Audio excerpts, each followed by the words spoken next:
Materi kali ini yang kita bahas adalah perencanaan dalam keperawatan.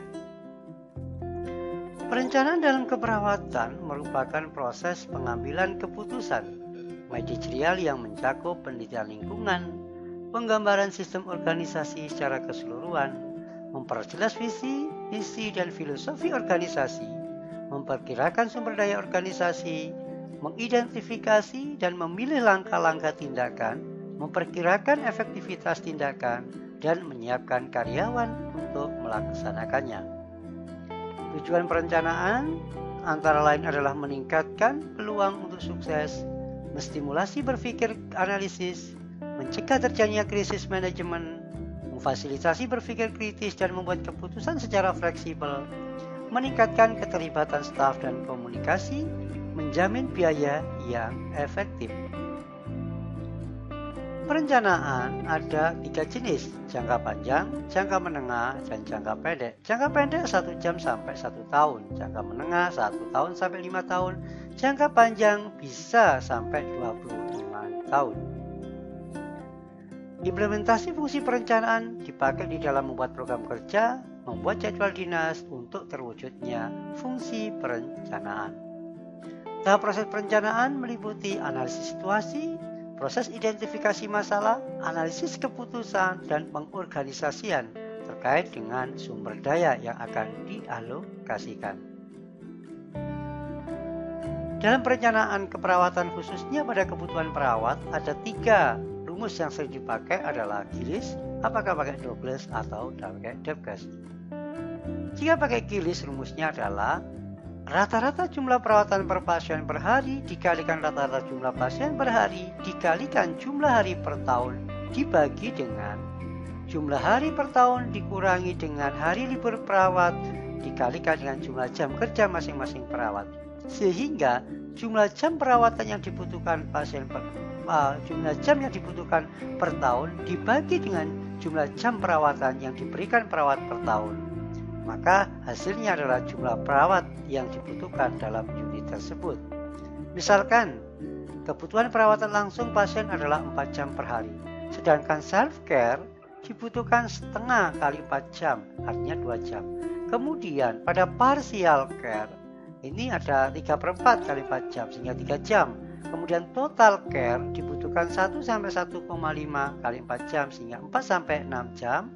Kemudian intensive care dibutuhkan 2 kali 4 jam, 8 jam per hari. Kemudian ada perawatan tidak langsung yang meliputi kegiatan buat rencana perawatan, menyiapkan alat, konsultasi dengan anggota tim, dan seterusnya. Ini kurang lebih dibutuhkan waktu 60 menit per hari. Kemudian untuk pendidikan kesehatan kurang lebih 15 menit per hari. Maka rata-rata klien per hari adalah jumlah klien yang dirawat di suatu unit berdasarkan rata-ratanya menurut bed occupancy rate. Nah, rumus bed occupancy rate adalah jumlah hari perawatan rumah sakit dalam waktu tertentu dibagi tempat tidur, jumlah tempat tidur kali 365 hari kali 100%. Jika kita menghitung jumlah terkait dengan bagaimana jumlah bed occupancy rate per jumlah hari per tahun adalah 365 hari. Karena ini tadi menghitung per tahun. Hari libur perawat per tahun 125 hari, hari Minggu 52 hari, hari Sabtu 52 hari tergantung kebijakan rumah sakit. Hari libur nasional 12 hari, cuti tahun 12 hari. Jumlah jam kerja tiap perawat kurang lebih 40 jam per minggu. Jumlah tenaga perawat yang dibutuhkan di satu unit harus ditambah 20% untuk antisipasi kekurangan cadangan. Contoh di dalam menghitung kebutuhan perawat. Dari hasil observasi yang dengan sensus harian sejumlah 6 bulan, selama 6 bulan di rumah sakit A yang berkapasitas tidur tempat tidur adalah 20 tempat tidur, didapatkan rata-rata per klien adalah 15 orang per hari. Kriteria 5 dapat melakukan perawatan mandiri, 5 orang perawatan sebagian, 5 orang harus diberikan total perawatan. Tingkat pendidikan SPK atau dan D3 perawat, hari kerja efektif 6 hari per minggu. Berdasarkan situasi, maka berapa kira-kira kebutuhan perawat? Tentukan lebih dahulu jam perawatan klien per hari, Keperawatan mandiri 5 orang, 5 kali 2 sama dengan 10 jam. Sebagian 5 orang, 5 kali 3 sama dengan 15 jam. Kemudian total 5 orang, 5 kali 6 sama dengan 30 jam. Sehingga butuh 55 jam. Keperawatan tidak langsung 15 orang, totalnya kali 1 jam 15 jam. Penyuluhan 15 orang kliennya adalah 0,025 jam, ada 3,75 jam. Total jam secara keseluruhan adalah 73,75 jam. Kemudian tentukan jumlah total jam perawatan yang dibutuhkan per klien per hari adalah 73,75 per jam dibagi 15 klien sama dengan setiap pasien membutuhkan 4,49 jam. Kemudian tentukan kebutuhan jumlah tenaga perawat pada ruang tersebut secara langsung dengan rumus Gilis tadi. Jadi 4,9 jam per klien per hari kali 15 orang klien per hari kali 365 per hari dibagi 365 dikurangi 128 hari per tahun kali 7 jam. Kemudian temu 26827,5 jam per tahun dibagi 10659 jam per tahun sama dengan 16,17 orang, sehingga dibulatkan menjadi 16 orang. Nah, 16 ditambah 20% faktor koreksinya sama dengan 16 ditambah 3 sama dengan 19 orang. Itulah kebutuhan jumlah tenaga perawatan.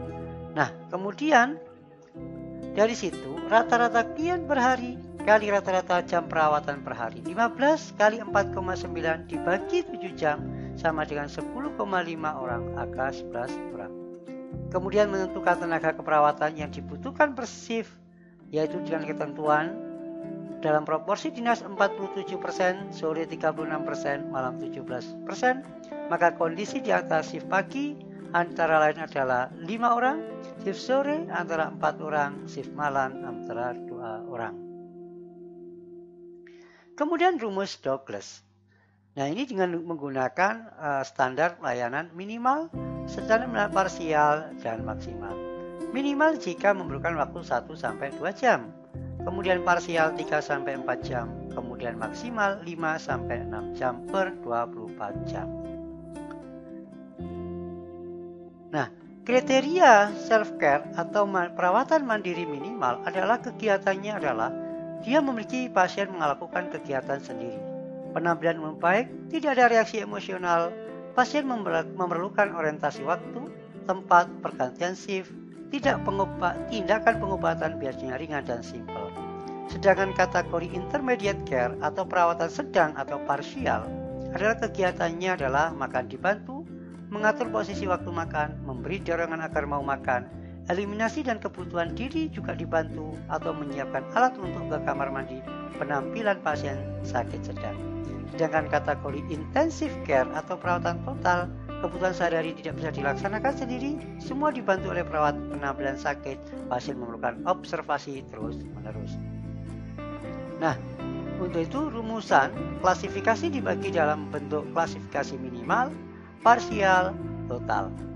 Nah, seperti parsial, pagi katakanlah, maka ada nilai 0,17, sore 0,14, malam 0,07. Sedangkan parsial 0,27 pada pagi, sore 0,15 pada sore, kemudian malam 0,10. Sedangkan kalau pasien total, pagi 0,36, sore skornya adalah 0,30, malam adalah 0,20. Sehingga kalau ruang rawat 17 orang klien, di mana 3 orang yang tergantung minimal 8 orang dengan ketergantungan parsial, 6 orang dengan ketergantungan total, maka jumlah perawat yang dibutuhkan adalah minimal pagi tadi 0,17 kali 3, sore 0,14 kali 3, kemudian malam 0,7 kali 3. Demikian juga seterusnya hingga kemudian dijumlah antara minimal, parsial, dan total, akhirnya ketemu 11 orang jumlah kebutuhan perawat per hari. Kemudian bisa dengan menggunakan rumus Debkes. Nah, berdasarkan ini secara umum dapat dikelompokkan di rawat inap dewasa, anak, intensif, IGD, kamar bersalin, kamar operasi, dan rawat jalan. Kemudian beberapa model pendekatan juga bisa dilakukan dengan cara menghitung tingkat ketergantungan, rata-rata pasien per hari, jam perawatan diperlukan per hari, jam perawatan yang diperlukan per ruangan per hari, jam efektif setiap perawat adalah 7 jam per hari. Misalkan rata-rata jam perawatan pasien per hari seperti ini. Internal rata-rata per hari 10, bedah 8, gawat 1, anak 3, kebidanan 1, ketemulah 23 rata-rata per hari jumlah pasiennya. Kemudian rata-rata jumlah perawatan sekian, kemudian akhirnya jumlah jam perawatan per hari ketemu 93. Maka berdasarkan tabel tersebut rumusnya adalah jumlah jam perawatan dibagi dengan jumlah jam kerja efektif. Dalam hal ini adalah 93 dibagi jam efektif 7, maka dibutuhkan adalah 13 perawat. Nah, selanjutnya adalah menghitung lost day. Karena tugas perawat tidak hanya mengerjakan tugas perawatan, tapi juga non-keperawatan. Maka harus diberikan toleransi 25% dari jam pelayanan keperawatan. Maka caranya kita melihat jumlah hari minggu dalam 1 tahun ditambah cuti, ditambah hari besar kali jumlah perawat tersedia dibagi jumlah hari efektif.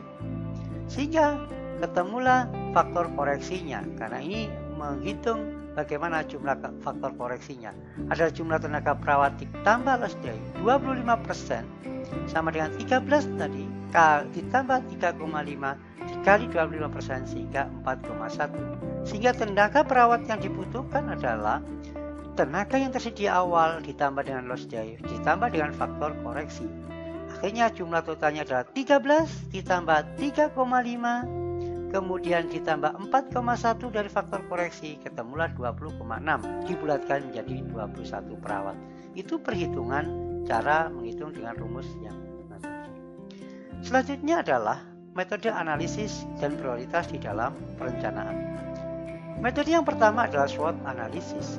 Untuk melakukan SWOT analisis dilakukan mengevaluasi kekuatan, kelemahan, peluang, dan ancaman dengan mendeskripsikan dari kekuatan sebagai faktor internal dan kelemahan juga faktor internal dan juga faktor eksternal melalui peluang dan ancaman. Kemudian juga bisa menggunakan fishbone analysis.